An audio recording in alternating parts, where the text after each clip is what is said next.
Pernahkah Anda melihat seorang pria Tionghoa berbicara bahasa Jawa dengan sangat fasih? Bukan sekadar beberapa kata, tetapi benar-benar seperti orang Jawa asli. Bagi banyak orang Malaysia, pemandangan seperti ini seringkali membuat mereka terkejut.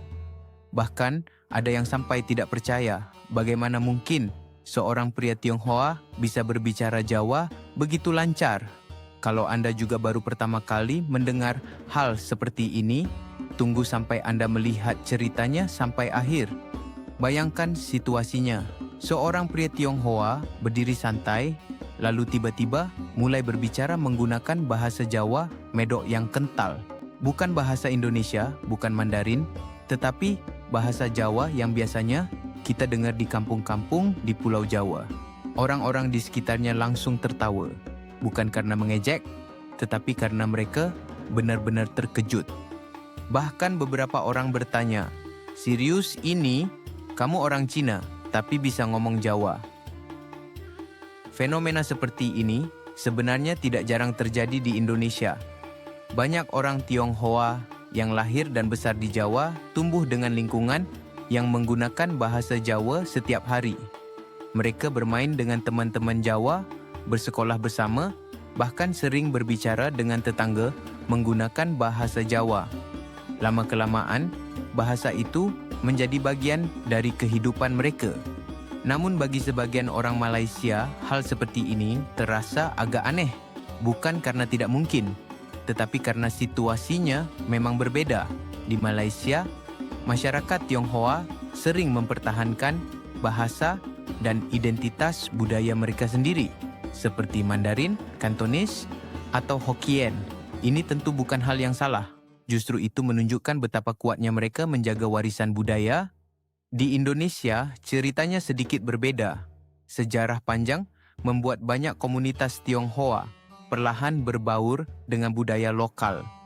Orang Tionghoa sudah datang ke Nusantara sejak ratusan tahun yang lalu.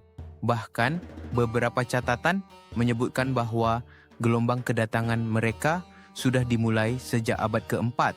Mereka datang sebagai pedagang, pelaut, dan pekerja yang kemudian menetap dan membangun kehidupan baru.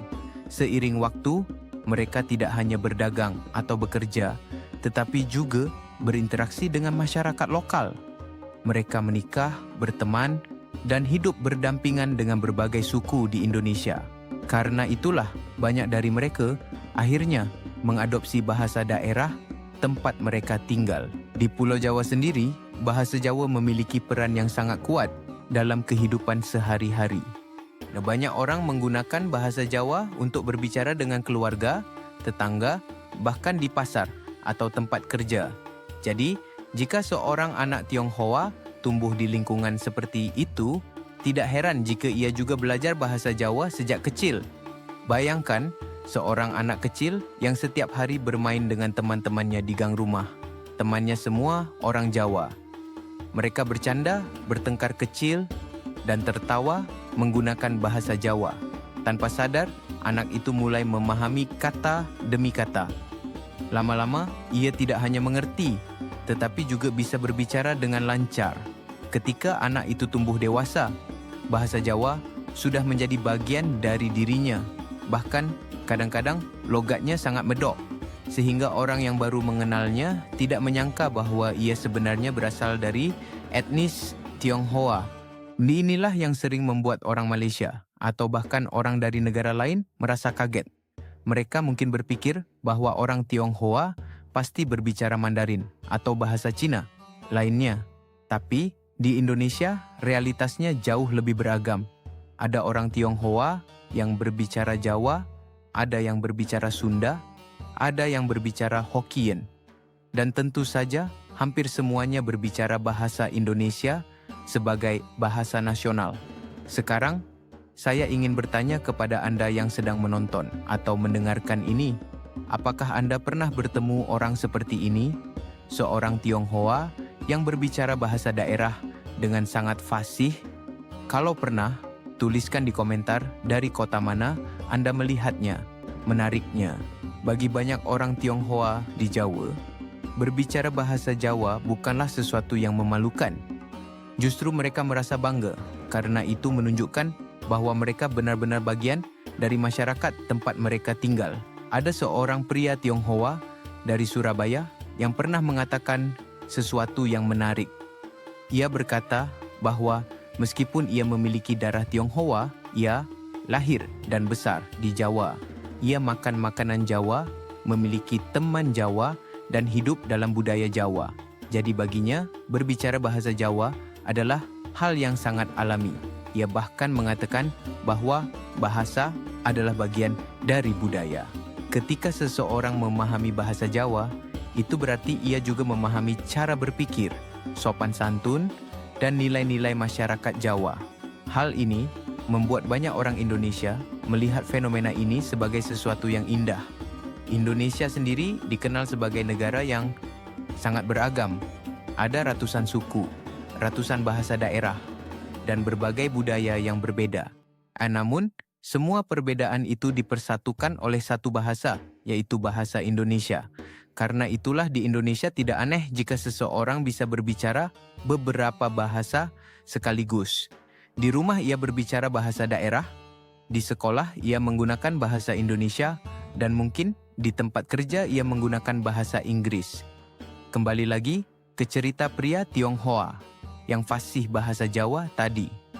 Ketika orang Malaysia mendengarnya berbicara, mereka sering tertawa dan berkata, "Ini serius? Kamu belajar di mana?" Jawabannya sering sangat sederhana. Dari tetangga. Atau kadang jawabannya lebih lucu. Dari teman main waktu kecil. Hal sederhana seperti itu ternyata bisa menciptakan sesuatu yang unik dan menarik perhatian banyak orang. Sekarang coba bayangkan jika Anda pergi ke sebuah warung di Jawa Timur. Seorang pria Tionghoa duduk di sana sambil bercanda dengan teman-temannya menggunakan bahasa Jawa yang sangat kental. Orang yang lewat mungkin tidak akan merasa aneh sama sekali. Tapi bagi orang luar, itu bisa menjadi pengalaman yang sangat mengejutkan. Fenomena ini juga menunjukkan betapa kuatnya interaksi sosial dalam membentuk identitas seseorang. Identitas tidak selalu hanya ditentukan oleh darah atau keturunan, tetapi juga oleh lingkungan tempat seseorang tumbuh. Banyak orang Indonesia percaya bahwa selama seseorang hidup di Indonesia, mencintai budaya lokal, dan menghargai masyarakat di sekitarnya, maka ia adalah bagian dari Indonesia. Sebelum kita lanjut, saya ingin mengajak Anda sebentar. Jika Anda menikmati cerita seperti ini tentang budaya di Asia Tenggara, jangan lupa subscribe ke channel ini. Dan karena di channel ini, kita akan terus membahas kisah-kisah menarik yang mungkin jarang dibicarakan, tetapi sangat membuka wawasan. Dan jujur saja, teman saya pernah berkata bahwa channel seperti ini tidak akan mendapatkan subscriber. Katanya topik seperti ini tidak menarik. Tapi, saya percaya ceritanya berbeda. Jika Anda juga percaya bahwa cerita seperti ini layak untuk dibagikan, bantu buktikan bahwa ia salah dengan menekan tombol subscribe. Sekarang kembali ke cerita tadi. Ada satu hal lagi yang membuat banyak orang kagum. Beberapa orang Tionghoa di Jawa tidak hanya bisa berbicara bahasa Jawa biasa, tetapi juga memahami tingkatan bahasa Jawa yang berbeda. Dalam budaya Jawa, ada tingkat bahasa yang digunakan tergantung kepada siapa kita berbicara. Ada bahasa Jawa yang lebih santai untuk teman sebaya, dan ada juga bahasa yang lebih halus untuk orang yang lebih tua. Bagi orang yang baru belajar bahasa Jawa, hal ini bisa sangat sulit. Tapi, bagi mereka yang tumbuh di lingkungan Jawa sejak kecil, semua itu terasa natural. Inilah yang membuat banyak orang Malaysia benar-benar tidak percaya ketika mendengarnya. Mereka mungkin berpikir, bagaimana bisa seseorang yang bukan orang Jawa menguasai bahasa ini sampai sedetail itu? Jawabannya sebenarnya sederhana, lingkungan. Lingkungan memiliki pengaruh yang sangat besar terhadap cara seseorang berbicara dan berpikir. Di Malaysia, situasinya memang berbeda karena struktur masyarakatnya memiliki dinamika tersendiri. Banyak komunitas mempertahankan bahasa dan budaya mereka masing-masing, yang juga menjadi bagian penting dari identitas negara tersebut. Sedangkan di Indonesia, khususnya di Jawa, proses asimilasi terjadi secara lebih luas selama bertahun-tahun. Namun pada akhirnya, baik di Malaysia maupun di Indonesia, keberagaman budaya adalah sesuatu yang sangat berharga.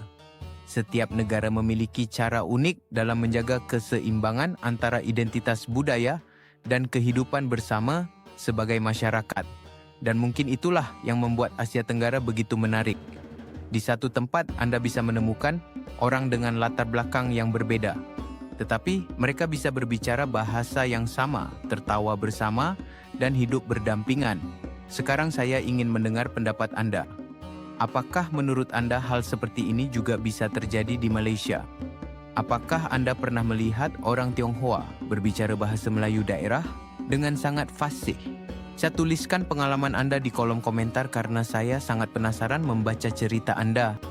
Dan jika cerita ini membuat Anda sedikit lebih memahami keunikan budaya di Indonesia dan Malaysia, jangan lupa bagikan video ini kepada teman Anda.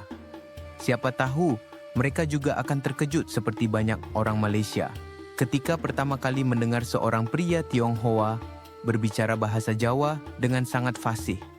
Karena terkadang hal-hal yang paling mengejutkan bukanlah sesuatu yang jauh dari kita, tetapi sesuatu yang sebenarnya sudah lama hidup di tengah masyarakat.